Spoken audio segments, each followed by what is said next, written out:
My goal for today is there is so much that Dean and I wanted to share with you all about effective implementation, but Michael said we had to limit ourselves to an hour, that you all have families to get home to and need to eat dinner.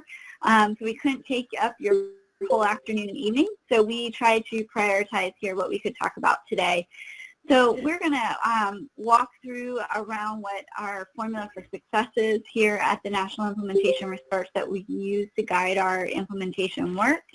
We're going to talk about what is a usable innovation, and that's a starting point in our implementation. Our goal is to help you find tools where you can use to support your team's functioning, and look at coaching and discuss what are best practices for coaching a successful implementation of PBIS as we go through. So that is our goal for the next hour as we spend this time together. As Michael said, we want this to be interactive and try as much as possible, although we're virtual and you'll be on mute, to make it discussion-based and respond to questions that you have and hear what your thoughts. So there will be at different points throughout the presentation where I will pose a question and we'll be using that chat box to get going. You'll know that that's upcoming because there will be this little icon that you see here that I'm pointing to with these little people and floating clouds above them, where that will be a cue that this is a time we're going to have some discussion here as we get going. So as we jump in, we have up here what we often call to as the research to practice gap. And I'm just curious, if you were to see this visual in a museum or now up on the screen, what does it bring to your mind? We got from Jenny. Oh, go ahead.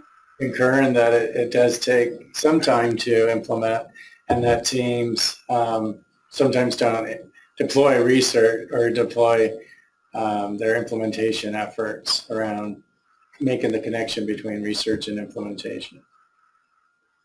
Yeah, this is great. You guys are on it at 3 o'clock. This is fantastic. I would agree with all that has been said, that we see this gap between research to practice and its implementation that we see as the bridge.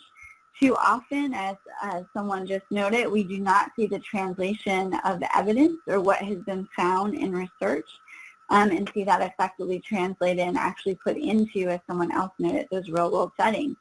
So Michael and Kira, I would say we have some real implementers on the phone that are familiar with this literature and research basis as we get going, which is fantastic. So just for a quick moment, we're going to review why are we paying attention to implementation today, and then we'll get through. I'm sure some of you have seen some of this data.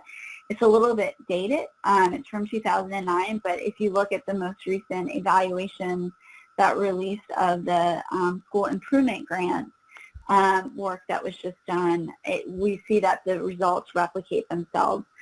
So when we look at the longitudinal studies of different comprehensive school reform models, we see what we hope for in research and the methods that every teacher is trained, everyone gets continually supported in their use of the practice, and we see that the vast majority of students benefit.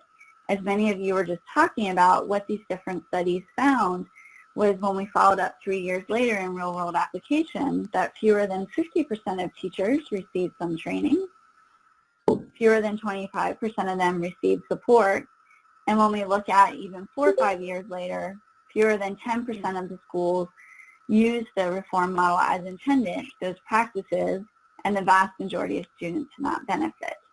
So we were very hopeful with the school improvement grant research that was just coming out that we would see some changes, but unfortunately we're still finding similar results.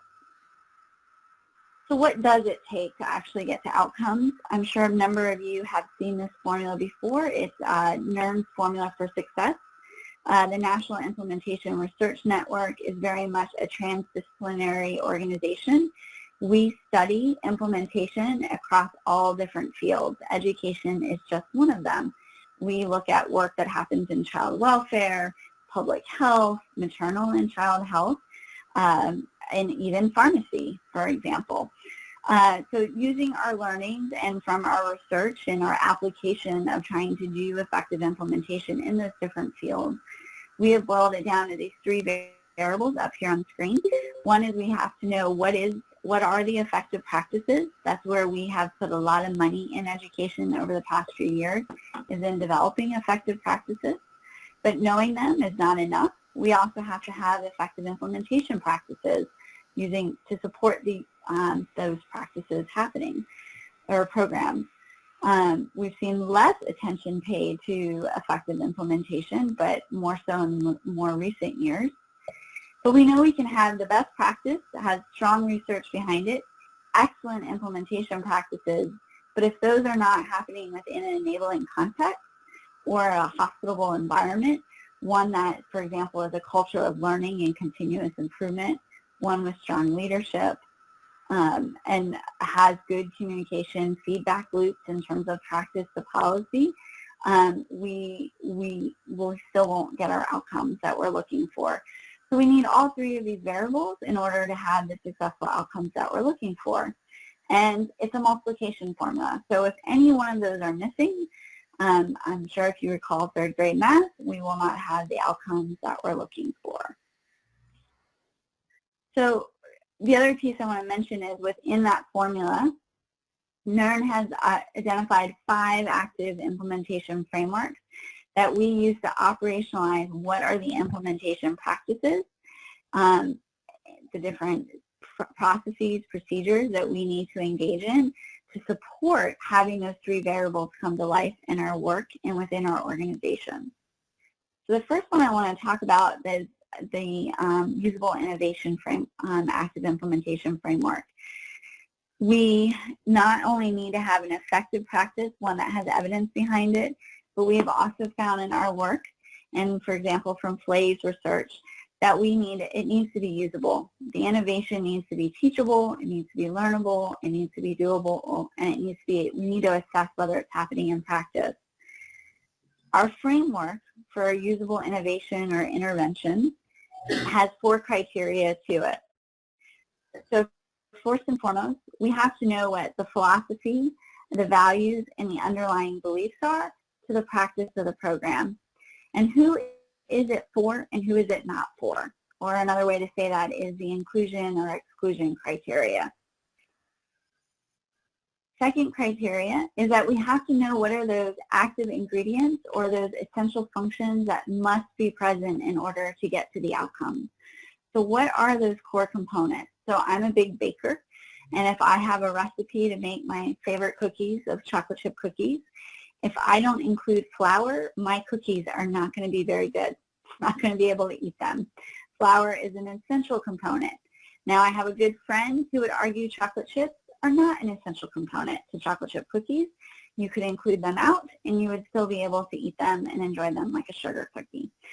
So those essential functions are those key ingredients that must be present in order to get to the outcome, and we need to know what those are.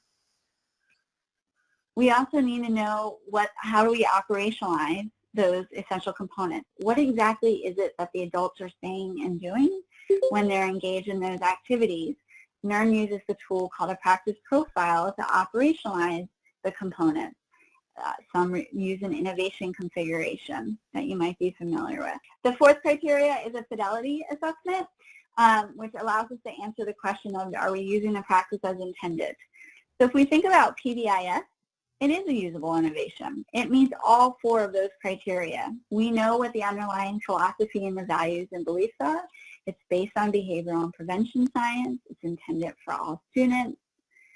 We know what the essential components or the core functions are, the core features of PBIS. For example, a continuum of evidence-based practices, school-wide expectations, universal screening, database decision-making, and those have been operationalized for us, for example, in the blueprint that often gets used with PBIS. We have defined exactly what is it that the adults are saying and doing. And finally, we have fidelity assessments for PBIS. Most districts and states are shifting from use of the school-wide evaluation tool to now we're seeing folks use Bob Algazine's measure of tiered fidelity assessment, or the TFI. So PBIS meets those 4 criteria, but you'll see I've got a little question up there for us to think about is that I would like to pose for the chat box is, can you think of another practice or program that your schools are using? It could be a social emotional literacy program, or it could be a literacy or math program. Stop for a moment and think about, does it meet those 4 criteria? Do you have clearly known philosophy, values, and beliefs, and who the program is for and not for? Can you identify those core components? Are those operationalized well enough that describes that they're observable and measurable? And do you have a fidelity assessment?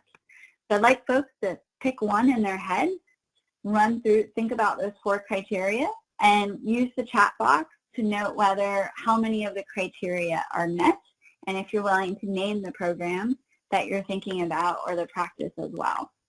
I'll give a couple minutes for this one. And I'll start off while people read that and respond. I put in there wraparound and prevent, teach, reinforce, which are 2 programs that are in our Tier 3 supports for children and families. And I think both of those programs going through the essential features have all of these core components. The wraparound fidelity tool, they even calls it out. It's operationalized. There's philosophical values, the 10 principles of wraparound. It's a usable innovation. And it looks like Casey has also responded. What does Casey say, Carrie? Outside of PBIS, I really struggle to identify all of these components in several of the interventions present in our schools. Mm-hmm. Yeah. And we have... I would say she's not alone. Yeah, Lena agrees. She says, maybe because I'm most familiar with PBIS. And then Angela is saying early interventions in reading, intervention support for skill needs and phonemic awareness and alphabetic principle built in fidelity measures. Chris from Nevada County mentions Sources of Strength is an excellent program for suicide prevention, but I am struggling with the fidelity assessment piece. Mm-hmm. And I think we hear that a lot from schools as we help support PBIS implementation. I have one component, and the one I think that comes to mind for me that tends to be most lacking is fidelity assessments. That there may not be a research base, or if there is a research base, there's not necessarily tools available to measure fidelity like we do in PBIS or, say, functional family therapy. There's a bit more feedback. Someone mentioned the Leader in Me is being implemented in several of my schools. I do not know of a fidelity assessment either. Mm-hmm. I would say we find what you're finding as well in some of our recent review of different research.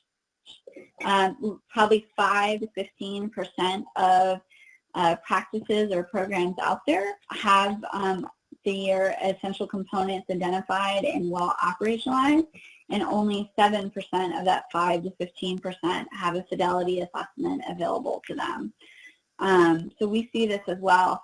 Why we develop these 4 criteria and start here is because we have to know what it is that we're implementing in order to design the right support to build staff competency or skill sets and being able to use the practice or program, and to make sure that the organizational where the practice or program is being implemented at the school level and at the district, that the right organizational support are in place as well and designed. I have a good colleague in Minnesota who says, if we have all 4 criteria met, your implementation journey, it can be like going down a much smoother road with fewer potholes. Not that you don't run into those potholes or come up against barriers, but there's fewer. When we do not have these 4 criteria met, I grew up in Pennsylvania, and I don't know if any of you have ever driven through Pennsylvania, and probably not given you're on the West Coast, but it is pothole city because of the temperature changes that Pennsylvania experiences. And so there's tons of bumps and barriers. So we often make our work harder in implementation when we are choosing practices or programs that do not have all 4 of these criteria met. Another example to think about is when I was back in my district, we were rolling out a reading intervention. And the reading intervention, we failed to pay attention to that philosophy and the values behind that reading intervention program was very different from the philosophy behind our core instructional reading program.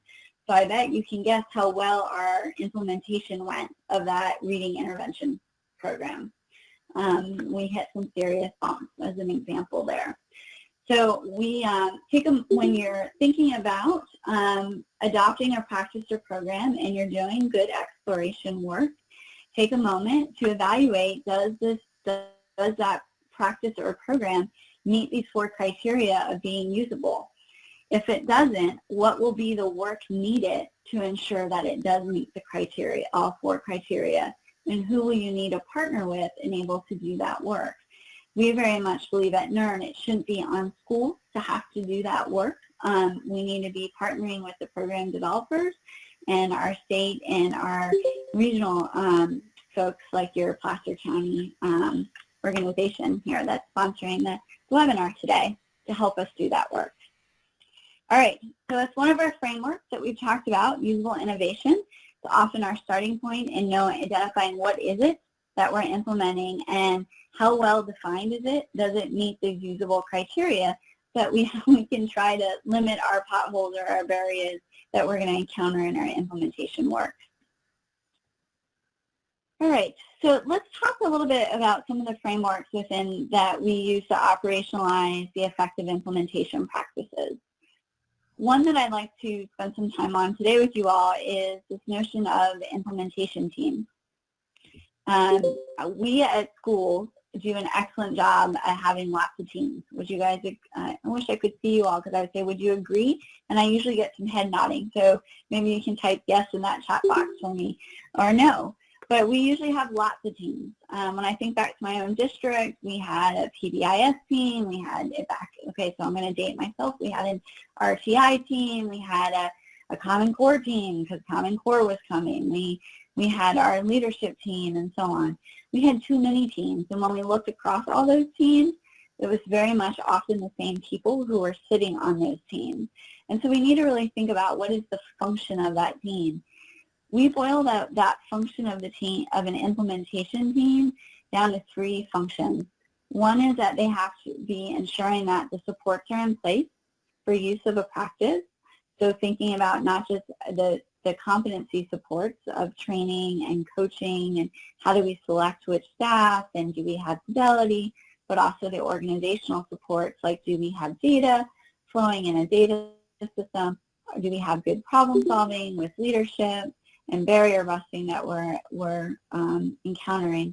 They're engaging the community of the school as well as the broader community that school is residing within.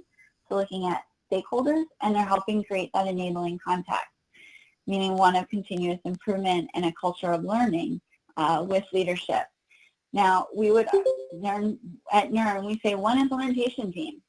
And as part of that team, you have competency and being able to build an infrastructure, that you have folks who are knowledgeable in the practices, the content, they're fluent in the content. So for PBIS, you have folks who know PBIS, and they also know system change and improvement cycles. So they're able to use data for continuous improvement purposes. On that team, you need someone with executive leadership. We need someone on that team that can make decisions without leaving the room to consult a higher authority.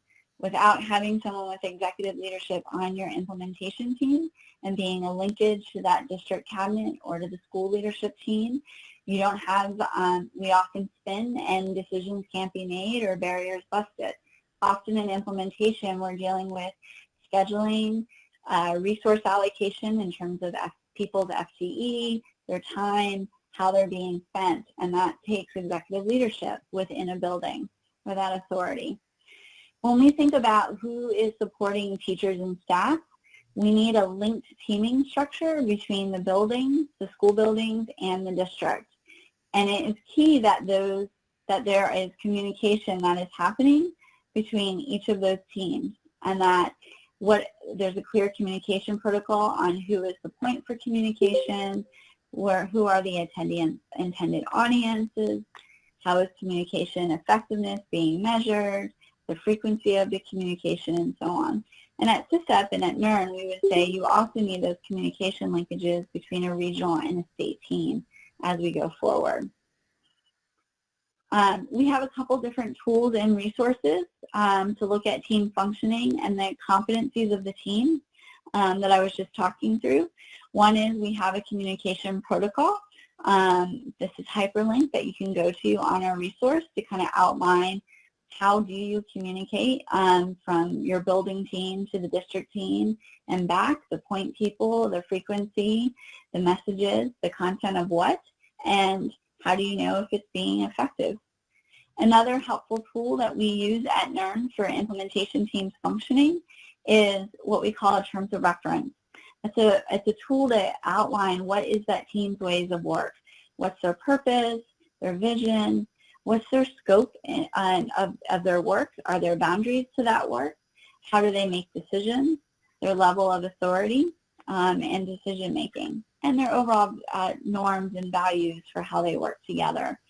Another tool that we have that I'll bring up here is that we sent to Michael that he could share and send out. This one's not on our website yet, but we have an implementation team checklist. So if you're putting a team together, what are some of the considerations that you need to consider? Or if you want to check your team's overall functioning, you can go through this checklist to see how are we doing in our overall team functioning. So I will give you a couple minutes to kind of take a look at that. And in the chat box, a question I have for you is, would you say that you have a high-functioning team? Do you meet all 10 criteria that are on the checklist here? Or are there areas of improvement for your team functioning that you see needed? Thank you, Karen. And I sent an email about 30 minutes prior to the webinar with a link to this tool as well as a PDF of the webinar. So all of you will have this in your email. It's also posted online at our website, pbisca.org.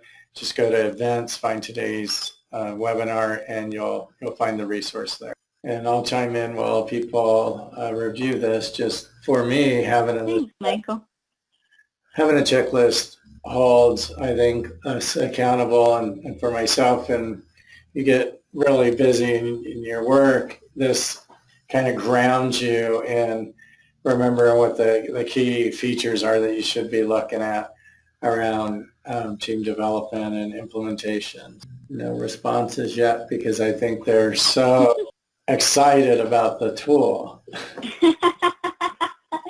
That's right. Can feel the energy. Thanks, Michael. There we go. A response. Carrie? Okay, it looks like someone is still in exploration. So they said, we don't have this yet. We have another person saying, this sounds a lot like our new MTSS team, smiley face. And then we have another response saying, yes, reading the checklist and thinking about our teams. Great. We often get asked at NIRN, do you need multiple teams, implementation teams? So do you have an implementation team for each practice or program that you're implementing? Our recommendation is you do not. You would have, what you would do is based on what you're prioritizing and focusing your supports on for implementation, that you bring on folks with the content expertise that you need onto that team related to the practice or program that you're supporting. So at different times, you might have folks come onto the team or come off to the team, but you would have a core team present. And it looks like Ben is just starting the process of building his team and adjusting the structure to incorporate their team. So this tool should come in handy for you as well, Ben. It doesn't look like we have any more responses. All right, well, let's keep moving on. Time's going by quickly. All right, so let's talk about our implementation drivers. So far I've introduced to you 2 out of our 5 active implementation frameworks that operationalize that formula for success. We've talked about the usable innovation framework, and we've talked about implementation teams. Implementation teams are who does the work of the implementation drivers, which is our 3rd active implementation framework. So it's another triangle, right? We have lots of triangles in education, and I've just given you another one if you haven't seen this graphic before. But let's start at the top. We know that in order to get to the reliable benefits or outcomes that we are looking for, we need to have consistent use of the innovations, in this case PBIS, and we need that to be implemented with fidelity as we go through that work. What you see here is that we have 3 sets of drivers that we talk about that comprise the infrastructure that is needed to support attainment of the use of the practice of fidelity and to get to consistent use of it and the outcomes. On the left-hand side of the screen, you see the competency drivers, and those are the drivers that are all about the people. How do we build the practitioner who is that engaged in the practice or program, their skills, knowledge, and abilities to do so well? And it first and foremost starts with selection. So we have best practices to how selection should be done, whether it's a new hire or we're recruiting or we're repurposing someone into a new position or we're selecting someone for the use of the practice or program. Best practices selection include things like selecting for those unteachable traits, having a job description that's adequate, that is aligned with what they're being asked to do. Too often what we actually do on our daily basis falls under that other duties as assigned, or there's generic job descriptions for every position within the school. So do we have a job description that is aligned with what we're being asked to do and aligned with the practice or program? So thinking about PBIS, are your job descriptions aligned with the PBIS philosophies and values and the different work that is needed for implementation of PBIS? Another key best practice to selection is selecting for those hard to teach traits. So are we selecting for those interpersonal skills, the ability to be a team player, collaborative? Are we assessing for someone being coachable? I don't know about you, but it's not fun to work with someone who is not accepting of feedback. And so are we assessing for that in our selection practices? So are we using, for example, performance assessments or behavior rehearsals and using that data that comes out of that to then inform our training and coaching practices? I'm spending a little bit of time on selection. That is an implementation driver that we see often get overlooked and not attended to. That can have a major impact on your implementation. So very important to look at. And if you want it to start somewhere, one place to start and see some changes made can be in selection. We also know that we have training. We do lots of training in education, and that there are best practices to doing training, such as that the training should be based on skill development, not just knowledge or theory, but we're seeing modeling, demonstration of the skills, application of the skill, and getting feedback on that skill. Rob Horner likes to say the first day of training is over when the skills have been learned as we go through. We have research from Joyce and Showers and others, and Kraft has a new meta-analysis coming out on coaching that's in press currently that talks to that training is not sufficient and that we need coaching. We need feedback on how well we're doing on transferring those skills that we've learned in coaching to putting them into the real world, into our applied setting, into the classroom or school as we go through. Fidelity is our 4th competency driver, and that is looking at are we using the practices as intended? What assessments do we have? Not enough to have an assessment, but what is the system set up to support that fidelity usage? So are we orienting staff to how the fidelity data will be collected, how it will be used? And it's not part of teacher evaluation. We don't, fidelity data for us at NIRN, we define it as a tool to evaluate how well are the implementation supports working and not about the personnel evaluation. If we go over to the organizational side of the house, to the organizational drivers, NIRN comes with language. We give you a common language for implementation.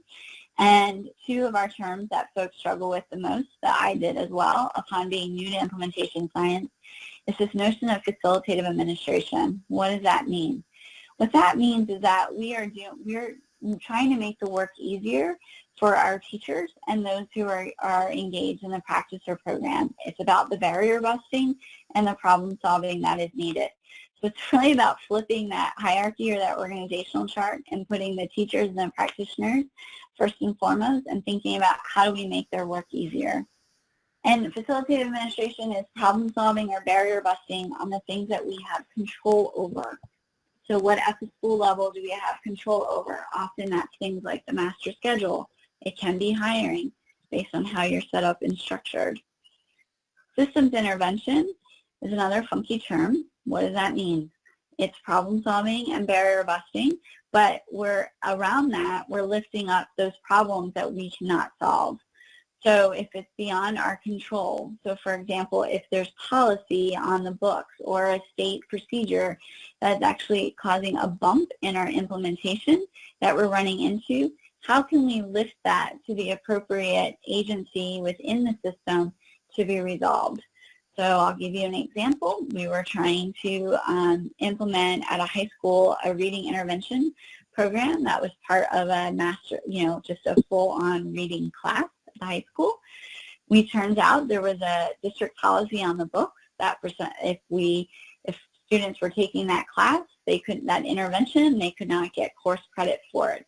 So by trying to provide the intervention, we were delaying graduation.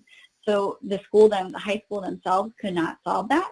They had to lift that issue up to the district and to the school board for resolving. So that is systems intervention, is when we're identifying issues that are beyond our control to solve, and we're lifting them to the appropriate agency within the organization or the system to be resolved. That last organizational driver is the decision support data system. So that is about having the right data at the right time in the right format that is accurate when we're needed to inform our decision making. And that's just not having student outcome data, as you all have identified in our discussion so far. That's having implementation data, like fidelity data, like capacity data. Do we have pre-post knowledge assessments coming out of training to inform our coaching? Do we have effort data, the number of teachers who have been trained, number of schools participating, or that reach data? Or at what stage of implementation are they in? Looking at scaling data as well. And our final set of drivers is the leadership drivers. There's lots out there in leadership, lots of different types of leadership. NIRN talks about leadership and talking about adaptive and technical. Those are two different types of problems that we encounter in our implementation work. Technical problems are those that are well-defined, everyone agrees on what the problem is, and there's clear solutions readily available. That requires a different type of solution than what an adaptive problem is. An adaptive problem is one where there's not clear definition on what the problem is. There may not be agreement that there is a problem, or there's different perspectives on what the problem is, and the solutions are not readily available. Those sometimes are often referred to as wicket challenges or wicket problems. So we flow between adaptive and technical problems, and we require different strategies for different types of problems in leadership as we go forward. If I try to apply as a leader a technical solution to an adaptive problem, I could actually make it worse. So an example of an adaptive problem would be, for example, we had a district we were working with where in the elementary schools, the phonics binders were still wrapped in the cellophane. And so we had a gap in our reading instruction. Some folks saw that as a problem. Others did not see it as a problem at all, or that they had different definitions on what the problem was. So if we applied that technical solution of just sending teachers to get training in phonics instruction, we were not actually addressing the problem and that we were experiencing there. So an adapt to challenge, there's a different philosophies there as we go through. All right. So when we think about implementation and we think about building those implementation drivers and having those practices in place to support, this is one of our favorite quotes that it's not about just adding new, but we have to escape the old ones as well. That de-implementation that we often don't talk about or give enough attention to. We like to live by the law of George Sagai. He let us name it as that for every new practice or program that you're rolling out, you need to make room for it by stopping too old or ineffective practices. We need to, in order to build that effective infrastructure, we need to make room for that work. All right, so, and how do we escape? How do we de-implement often to escape those old ones? It takes coaching. And so I want to spend a little bit of time and go deeper on that driver of coaching. We think coaching was very much a buzzword. We see lots of people with coaches in title, and we see lots of different definitions and visions for what coaching is as we go through. So let's talk about what is coaching. We define it as that process between taking the skills that were learned in training and being able to put them into application in that real-world setting. So it's a pathway to increasing fidelity. It's that extension of training as we go through. As I mentioned, we have good data from Joyce and Showers that shows us that if we only have thought knowledge and skill demonstration and with feedback, we still only get that 5% transfer of the skills into practice that we need to add coaching, which is that green bar there going across. So Rob has some great data. I'm sure you guys have seen this if you've had Rob come in and present, that we know when a coach was present, ODR, discipline referrals were down. The coach went on leave for a couple months. We saw a spike in referrals go back up. The coach returns from leave, and what do we see? We see ODR referrals go down. So coaching can have a very strong impact on outcomes as we engage in that work. So why coaching? It reduces staff turnover, increases the likelihood of sustainability, and it really gets at how do we generalize the skills that we're learning into the different settings. NIRN talks about different types of coaching. We're seeing more folks pay attention to this. Seeing Florida do some nice work around systems coaching, but we talk about coaching for individual change or instructional coaching where you're focusing on a specific skill set for an instructional program. And then there's coaching for systems change, which is often what implementation work is about. It's the focus on how are we changing the organization to be able to effectively support implementation and build the competency of the staff to use those practices. We know that coaches have to have expertise in these 4 areas.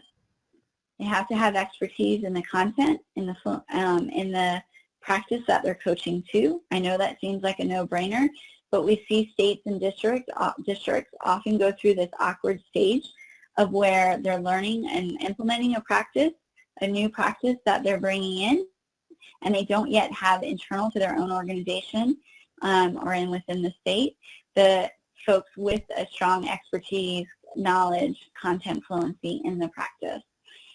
They need to have proactive teaching skills, good communication, and of course, relationship development.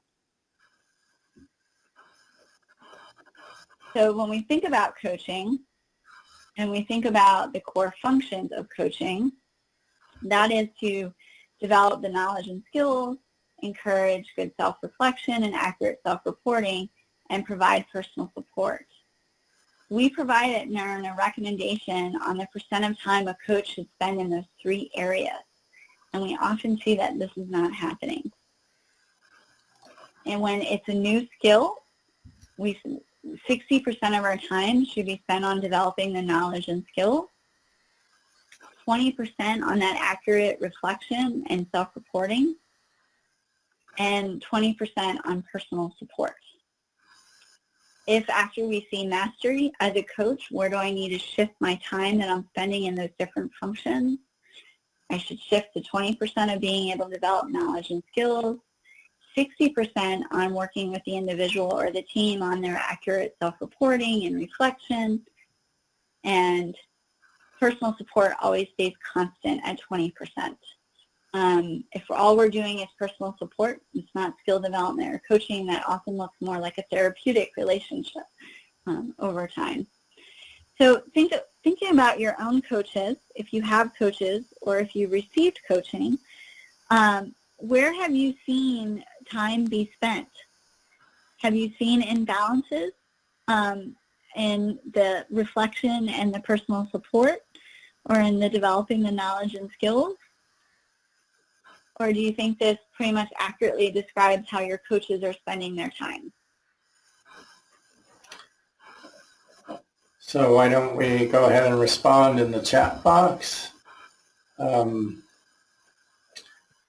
you do that, I'm contemplating it myself, and sometimes I think I see coaches spending a lot of time on personal support, believing that creates more engagement and not as much time on skills development or reflection. So they just kind of get stuck there. I've seen that sometimes. And it looks like we have a Lena Bender says. I think there are sometimes a mismatch that we don't adapt the coaching to the state of mastery. Yep. So what data do we need to be able to help us make that judgment call as a coach?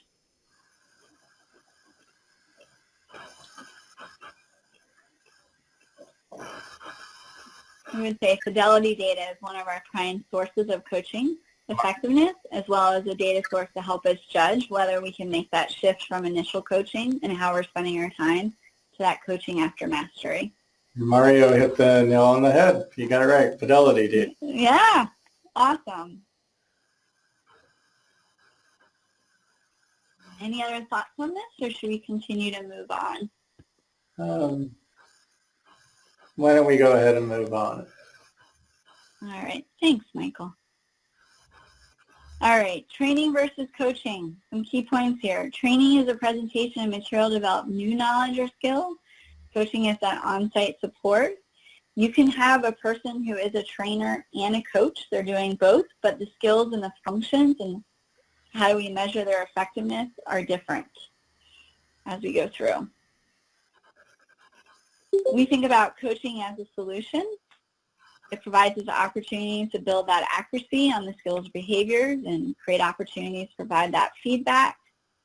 We also use it to build the fluency of the behaviors or skills, the repeated opportunity to use new skills, and to increase that generalization over time. Here's an example, sample coach meeting agenda that we use in our own coaching here at NIRN, where we always start with the big idea. What is the concept that I'm coaching to? We find that to be very essential to generalization, and not to start with a discrete skill, but to lift up to what is the big idea or that concept that I'm working on. Those often are coming from the essential components of the practice that I've identified. I then am providing 2 to 3 descriptions of what I last saw in the observation. I can do this with teams that I'm coaching, or this would be my agenda if I'm coaching an individual for an instructional practice, for example. I'm giving the practitioner time to reflect and comment. We're doing practice to build not just competency, but also their confidence and being able to engage in the skill that we're practicing, having them reflect after the practice, and then coming up with a clear plan of when and where and with whom is that skill going to be engaged in the next time. So when we think about coaching best practices, it definitely includes direct observation and feedback. You're building the confidence as well as the competency. We have assessments to measure effectiveness, and we need coaching service delivery plans. We need to be outlining who is receiving coaching, what are our coaching supports, what are we coaching on, and how are we measuring whether our coaching is working or not, and is there a timeline for feedback, if it's going to be written feedback, and how do we, or are we using both verbal and written feedback? So a lot of us do systems coaching around PBIS work. We have PBIS coaches we often see a school coach, and we would say that they're doing systems coaching, right? They're coaching a school team, an organization, not just one individual. So we often say that, I have, for example, up here a quick vocab. Sue is a systems coach who uses her coaching service delivery plan to guide her work with that school implementation team. Sue's roles and responsibilities as a systems coach are well defined and supported through a coaching system defined by her district. So we pull out that the coaching, you need to have the organizational supports for effective coaching. Coaches need to be carefully selected. They need to have training as a coach, and they need coaching themselves. And that's all part of the coaching system.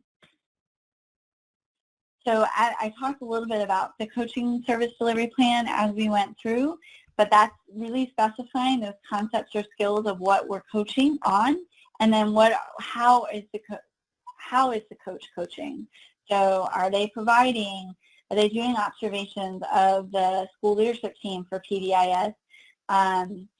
Are they reviewing products that the school implementation team is creating, such as the lesson plans, the school-wide matrix, those different pieces? Are they attending events that the school implementation team is providing for the faculty? Are they coming out and observing that school team, sharing the data with the school faculty and leading them through interpreting and using that data as examples?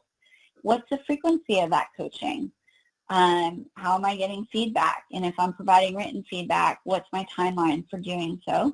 And how do I know if the coaching is working or not? Why are we spending time on coaching service delivery plans? If we have our district capacity assessment that measures district implementation teams' use of a coaching service delivery plan, and we found, looking at data from across over 195 districts, that the average score for that item on a 0 to 2 scale is 0.51. So we see this as a major need out in the field of folks not looking at their coaching system, and do they have a plan of how coaching is to be effectively delivered. So here we have on the AI Hub a template. It's up here on the screen that looks like this for the coaching service delivery plan, and there's a brief online lesson that walks you through. It's about less than 10 minutes a month of how to create a coaching service delivery plan. So here is an example one for a district. It sets the expectations for coaching PBIS for all of their school coaches that they employ, and then they can individualize for their schools that they're providing coaching to this plan.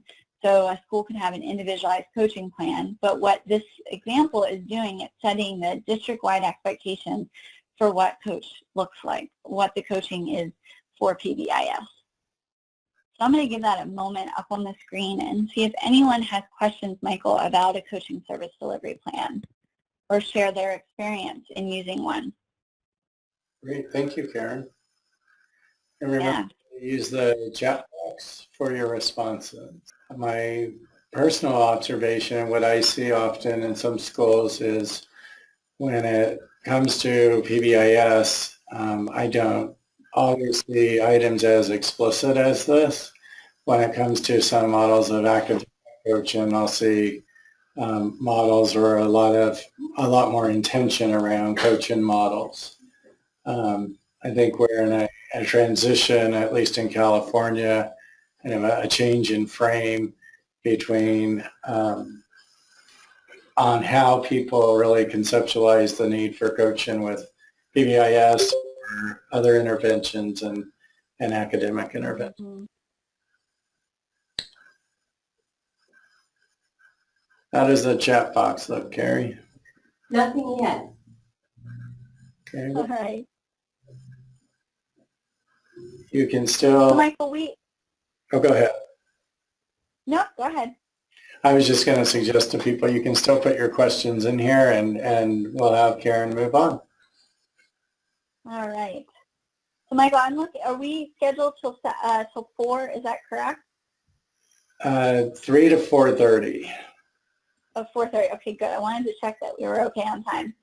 So what I'd like to do is I have a really short video. It's less than 2 minutes that to hear from these are PBIS coaches that are providing support to schools who are using a coaching service delivery plan.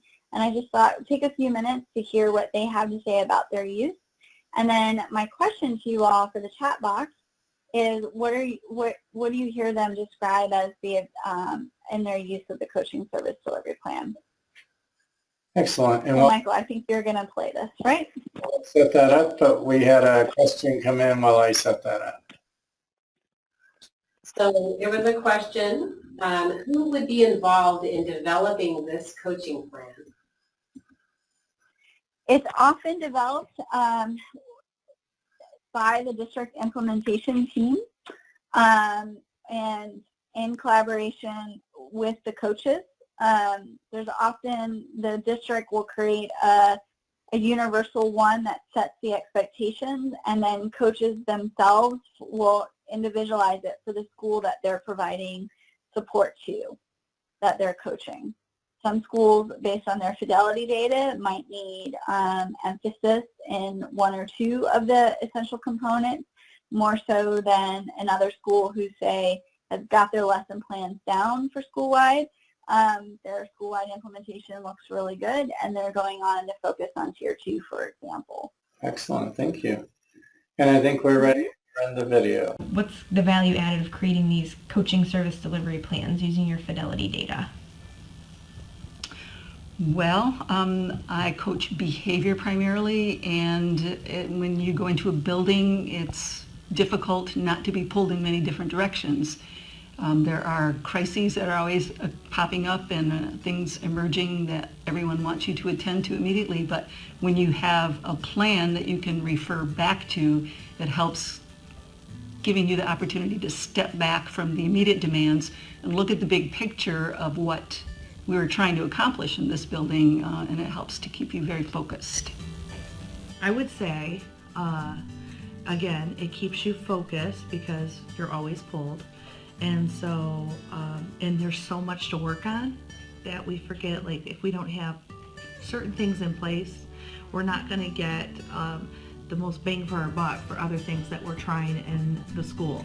Because we have that system in place, is that we are implementing Tier 1 at 83% capacity, and we've seen a historical improvement this year based on our mid-year data review to 78% of students school-wide are at court. So I think that speaks for itself, and the importance of making sure you have a coaching plan in place and that you are actively seeking to improve your Fidelity. So what do folks use the chat box to see, what did they hear as an advantage? Gary? For me personally, follow through. Follow through? Yeah, continuing a conversation that you had maybe a month ago or 2 weeks ago, and continuing that conversation and that accountability. And we had some other responses from Michelle. Says, keep yourself and the team or school focused on the big idea. Mm-hmm. And then another one, alignment with the district implementation team. And Molly says, making sure you hit all the important elements. And then you had a good comment about crisis come up, but you can get back to the plan.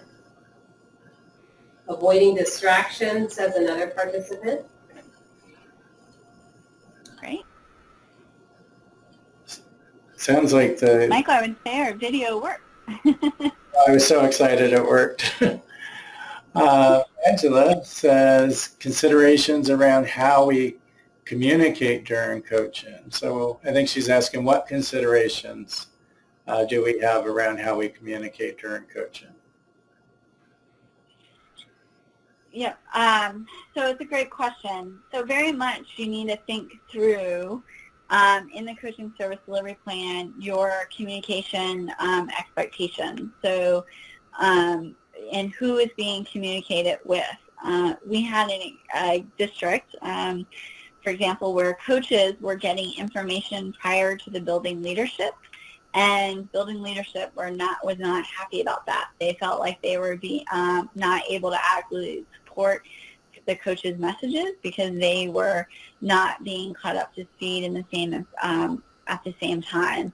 So we need to think about communication from the district to the coach, coach with the building principal, communicate what is the communication that needs to take place between the coach and the team that they're coaching or the individuals. Those are some of the considerations that need to be taken into place around communication. Thinking about with those that you're coaching, what can, are you being transparent? What information can be shared with supervisors of those that you're coaching? What is that expectation there? One elephant in the room that's often not tackled with coaching is the dual role that often a supervisor has to play when they're also asked to be the coach. So think about a principal, for example, who is coaching, providing feedback, and is also the person who's doing the performance evaluations for that teacher. People can be engaged in that function of coaching, but not necessarily have it in their title. That's often an elephant in the room that's not encountered. We have folks recommend the strategy of being very transparent for that building principal. Am I coming in observation today in my coaching role to support you and I have my coaching hat on, or am I coming in observation of my from your supervisor standpoint for evaluation purposes? We've had teachers say, like, you can be transparent and tell me what hat you're wearing, but you're still my evaluator. And so it's thinking through carefully, naming that as an elephant in the room. How do you blur, and how do you maintain those lines as you go through? And being transparent is first and foremost. Having a system and a plan that is formalized and transparent can be really helpful to help address some of those considerations. So it's probably more information than what she was looking for. Let's see if that helps or not. Excellent. Okay. No other questions in the chat? All right. I talked a little bit about this, but let's talk about those organizational supports for coaching. The coaching service delivery plan is just one of them. Another one is having the roles and responsibilities embedded in the job descriptions and having those accurately reflected. Selection guidelines and procedures. So I emphasized the importance of selection earlier in selecting staff who will be using the practice. That's also true for coaching. Too often we see that there's numbers are not lining up in a building and we have a shortage of classrooms and we have an extra staff member. Oh, and there's funding for an intervention position or there's funding for a coaching position. And so our question would be, does that person have the skill set? Do they meet the criteria for being to be an effective coach and to be an effective interventionist? Those often are not the same as, for example, with a classroom teacher. So what are those selection guidelines and those procedures? As you do that, use those best practices in selection. Also, what are the district resources and guidelines that will allow coaches to fulfill their responsibilities? If it's an added responsibility, say it's not a full-time role to be the coach, which is often unrealistic given funding. But if you do have funding, fantastic. But what are the resources and the guidelines so that they can do their work well? Are they going to be stipend if it's added on? Are the communication protocols clearly outlined on who the coach communicates with at the district level, the building level, the frequency of that communication, what messages that they're sending, and then the supervision and the accountability structures for that coach. So if they're employed by the district and they have a district supervisor, what does that structure look like? Is that clearly outlined? And is it outlined with how does that work in conjunction with the building principal that staff member as a coach may be providing support to, or being housed within or resided within? We have a great, we have a resource on the Active Implementation Hub, which I'll share that website in a bit, called the Coaching System Checklist. And it just walks you through thinking about each of the different components that are needed within a coaching system to be able to support having your coaches up and running and to have that function happening in implementation. So I encourage you to check that resource out if you haven't discovered it. So we have, in our time together, talked through several of our active implementation frameworks. We've talked about our usable innovation framework that operationalizes the effective practices. For effective implementation, we've talked about our framework of implementation teams. We've touched on that. We've also talked about our implementation drivers. One framework that we didn't spend much talking about, but someone alluded to in a comment earlier, is our implementation stages. We know that implementation is not a one-time event. It's a journey, that there are key activities that need to happen at certain times of your implementation to build that infrastructure, to put the drivers into practice. And those are exploration, installation, initial implementation, and full implementation. Often when I speak to PBIS communities, they tell me, Karen, wait, you forgot 2 stages. And I say, yeah, NIRN has revised our implementation stages based on our research and what the implementation field in general is finding. When you look at the 32 different implementation frameworks that are now present in the field of implementation science, those that have a stages component to them often have only 4 stages. The 2 stages of innovation and sustainability are embedded within those 4 stages. We need to be attending to sustainability from the get-go within exploration as we go through. So 4 stages, and those stages are overlapping or often in multiple stages at once. We can go back and revisit stages at other times.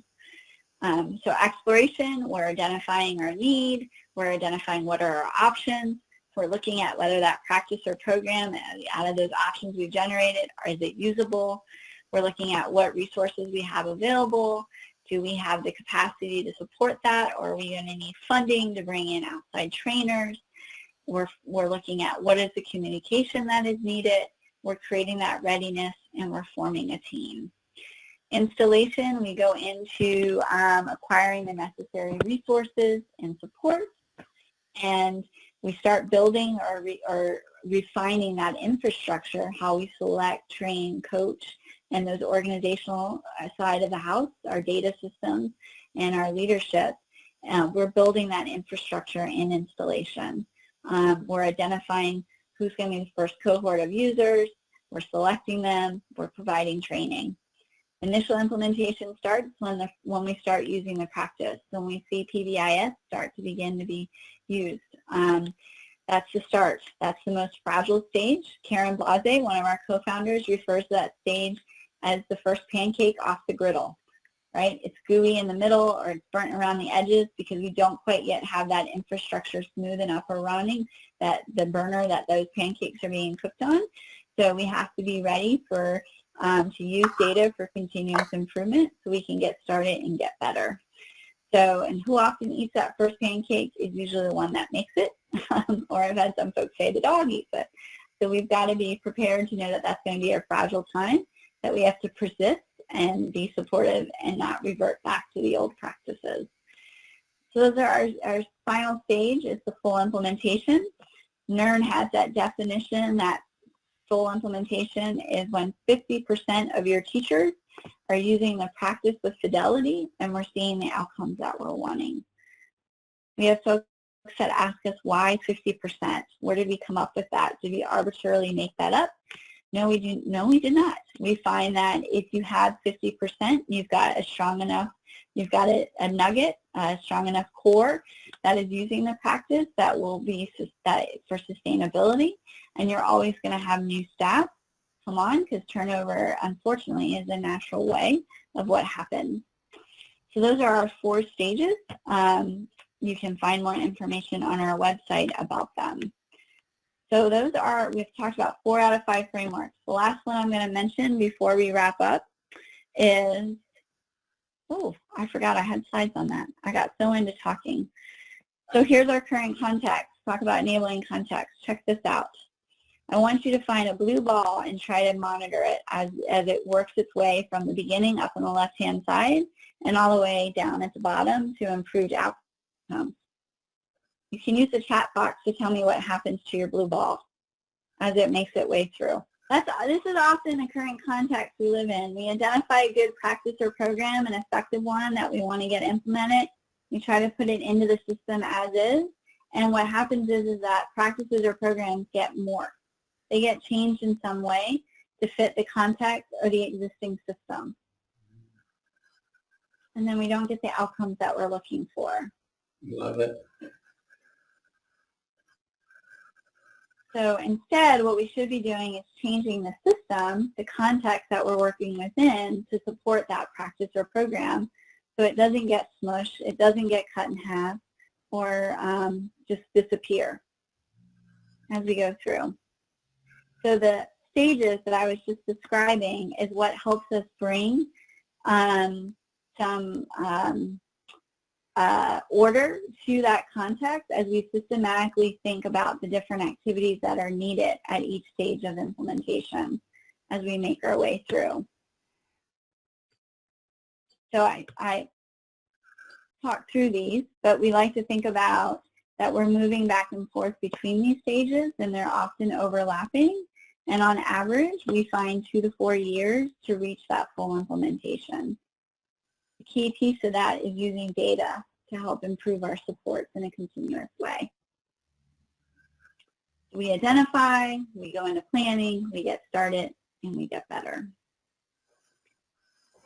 Okay, 4 frameworks. I'm now going to introduce the last one of improvement cycles. Some of you might be familiar with this if you've done training with Carnegie Foundation. Carnegie is doing a lot of work right now in the field of education around improvement cycles and improvement science. NIRN has actually always included improvement cycles as one of our frameworks. For us, improvement science is part of implementation science.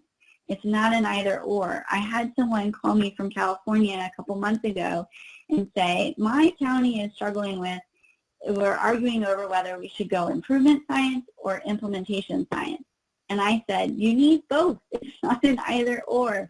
If you're going to use improvement cycles, you need to support their implementation, and you can't do implementation without improvement cycles. So our improvement cycles is based off of Deming's original Plan, Do, Study, Act, where we have a plan, we come up with it, we put it into place, we do it. We study whether what happened, did it work, did it not work, what did we find, and we make adjustments. We come up with a new plan, and we go again. The key piece is cycle. I have a good friend in Dallas that said at their particular district, they love to get stuck in the do-do, which only produces the do-do. They get plan and they do, and we don't study and act. Study and act means intentionally engaging and looking at the data, analyzing it for the implementation work that you're doing, and making those adjustments. We had a question, Karen, from Michelle. Yep. Yes, is it 2 to 4 years for each tier or all tiers? So I think she's referring to, is it 2 to 4 years to implement PBIS or 2 to 4 years to implement each tier of PBIS? We would say if you look at some of some recent data coming out from W of O with like Kent McIntosh and that shop, you can do 2 to 4 years for all of PBIS. It doesn't have to be only for school-wide, for example. Great. Thank you. Yep.